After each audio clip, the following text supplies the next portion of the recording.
You're listening to The Bucket List with Beefy and Diana Simons.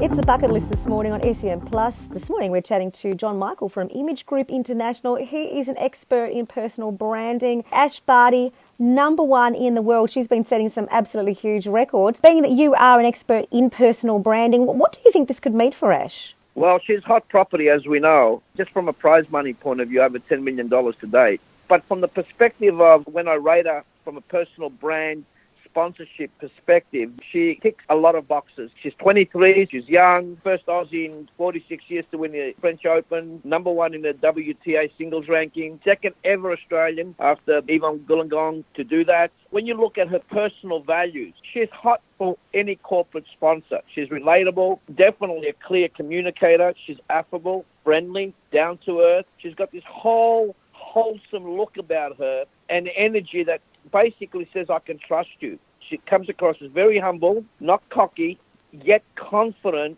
and assertive. She's a total package. What sort of brands could you see endorsing her? She's got Jaguar and she's got Rado watches, 2 luxury brands. She could definitely attract more luxury brands, including some international brands that definitely could leverage her on the world circuit. You know, you got KO Sports, of course, the Foxtel spin-off that's also a sponsor of hers. You got Vegemite in the food space. Head does her rackets. That's amazing. How much could you see her making out of personal branding? Unlimited right now. Hot property. Banks could use her. They need all the trust right now after the Royal Commission. They need a face that actually represents trust. Somebody that says, hey, you know what? I'm okay. Super funds, insurance companies. Then you got other companies like in the fashion world, like Uniqlo, for instance. Uniqlo has been a big supporter of tennis and other sports personalities. Possibly Qantas. Now, Qantas generally does not do a lot of individual sponsorships. They normally do team sponsorships. But they have got Adam Good, obviously they're one of their ambassadors, and also John Travolta and Hugh Jackman. And I certainly see her as the great female ambassador for the airline. Particularly, it's a worldwide branding opportunity as well. That's amazing. We'll have to see what happens there. Hey, John, out of curiosity, which celebrity do you think, or which sports star do you think has the best endorsements? David Beckham. It's something about Beckham, he had it all. And he wasn't the best soccer player in the world, by the way. Yeah, golden balls. He was the best branded one. So although he played for England and he played at the top leagues, he also had it together in all other areas of his life from a branding point of view, including, of course, marrying the right partner. And to this day, his wife is part of that brand and so his kids. By the way, David Beckham now makes more money in retirement than he did playing as a soccer player.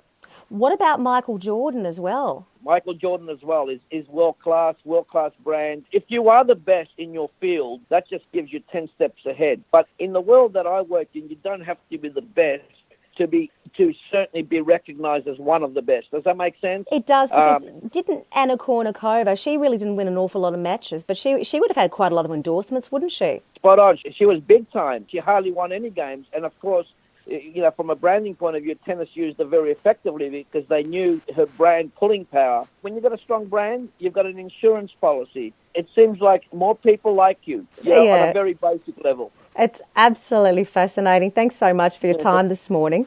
Jon Michail from Image Group International. He's an expert in personal branding this morning on The Bucket List.